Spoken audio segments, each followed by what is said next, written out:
අයිබෝන් කියල පිතිගන්න මගේ චැනල්ලෙක්ට වාල හමෝම මගත්ත කරඳල ඉන්නවන ගොඩක් ස්තුතියි වාලට අපි අද කරන්න යන්නේ කුකුල් මස් කලු කරි එකක් හදාගන්න කියල දෙන්නයි ඒ ඇත්තරම කොත්තුවලට පරාටවලට බත්වලට වගේ පාන්ගේ හැමදේකටම ගැලපෙන විදියට තම මේ හදාගන්නේ මේක ම මේ සාමාන්‍ය හදන විදිහක් ඒක විදිවලට මම කුකුල් මස් හදනවා වල බලන්න ලස්සන්ට කුකුල් මස්ස හදාගෙන තියෙන විදිය පේන වැඩි කතා නැතුව පොඩ්ඩක් චිකන් කාරිය හදාගන්න විදිය ගැන පොඩ්ඩක් කතා කරමු.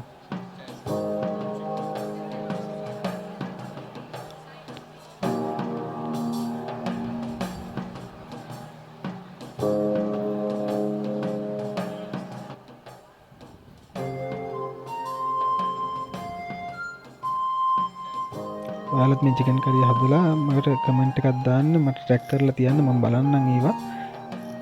ඒ ගැන පොඩ්ඩක් විස්තරයක් ඔයාලත් හදලා බලලා ඉවරලා මට දාන්න.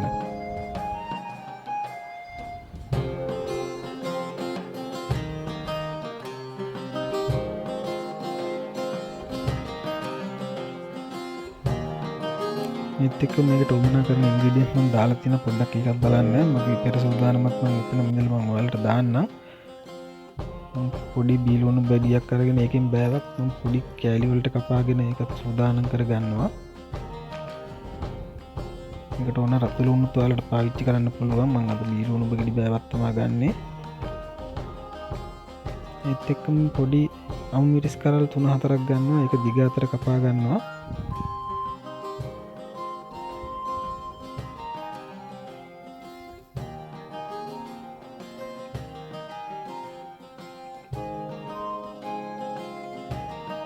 ඒකත් මම සූදානම් කරගන්නවා. ඊට අමතර ඉඟුරු පොඩි කෑල්ලක් සුදුරුණු බික් ලොකු 3ක් විතර වගේ අරගෙන මම හීනි වෙන්න ලියා ගන්නවා. ඒක ලියාගෙන ඒකත් මම සූදානම් කරලා තියා ගන්නවා. මේක ඕනනම් කොටලක් ගන්න පුළුවන්. මම අද හීනෙට ලියාගෙන තමයි මේක පාවිච්චි කරන්නේ.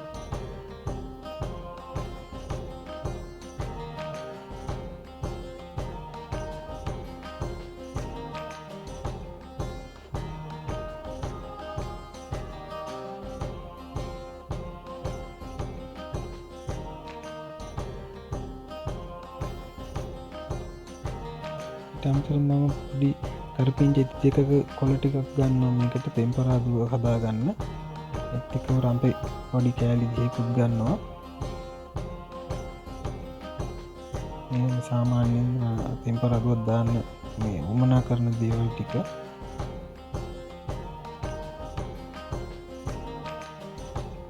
මේකට අමතරව පොඩි කුරුදු කෑල්ලක් පොඩි කෑලි කඩලි ඉවරලා දාගෙන තියෙනවා. ඒත් එක්කම එනසාල් කරාබු නැටි ඇට දෙක වගේ තියෙනවා. ඊට අමතරව ගොරක පොඩි මද 5ක් විතර වගේ අරගන්නවා. දැන් අපි කුකුල් මස් ටික හොඳට හොද ගන්න ඕනේ. කුකුල් මස් ටික පළවෙනි වතාවල් දෙකක් විතර වගේ වතුරින් හොදගෙන මම ඊට පස්සේ ලුණු දාලා ඉවරලා වතුර පොඩ්ඩක් දාලා හොඳට ඒක කවලම් කරගන්නවා. ඒකේ තියෙන ඒ දිය වෙන තියෙන ඉස්මානම්මන මේ ඔක්කොම ලුණු වතුරට දිය වෙනවා. ඒක ඔයාලා මතක් නැතුව කරගන්න මේ විදිහට හොද ගන්න. ලුණු කැටරියක් දාලා වතුර පොඩ්ඩක් දාලා හොඳට හොද ගන්න. එතකොට ඔයාලටම තේරෙයි ඒකේ පොඩි තියෙන වතුර ටික පොඩ්ඩක් සෙවල ගතිය කරගෙන ඒ මස්සල තියෙන දේවල් ටික වතුරට දිය වෙනවා. එහෙම හොදලා ඉවරලා ඒ වතුර ටිකත් අයින් කරන්න. අයින් කරලා ආයේ ලුණු වතුර යන්න ආයෙත් හොදලා ඉවරලා තමයි අපි කුකුල් මස් ටික අපි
දාලා පිළි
දැන් අපි අපේ හොද්ද හදාගෙන ඉවරයි. බලන්න ගොඩාක් ලස්සනයි. ඒ වගේම හොඳ අර හෝටල් එක වගේ තියෙන පාට අපිට පේන්න තියෙනවා. තෙලුත් පෑදිලා කරලා තියෙනවා. ඔයාලත් ඇත්තට මේක හදලා බලන්න. ගොඩාක් රසයි මේ හොද්ද. හදලා බලලි ඉවරලා මට විස්තරයක් කියන්න කොහොමද කියලා. මගේ channel එක ටික රැඳිලිනුවට ඇත්තටම ඔයාලට ගොඩාක් ස්තුතියි. ඔයාලගේ යාළුවොත් එක්ක මේවා share කරගන්න. share කරලා මේක හදලා බලලි ඉවරලා මට විස්තර කියන්න. අපි ඊළඟ පාරත් මේ වගේ හොඳ ව්‍යංජනයක් හදාගන්න බලාපොරොත්තු වෙමින් එහෙනම් අදට මම සමු ගන්නවා.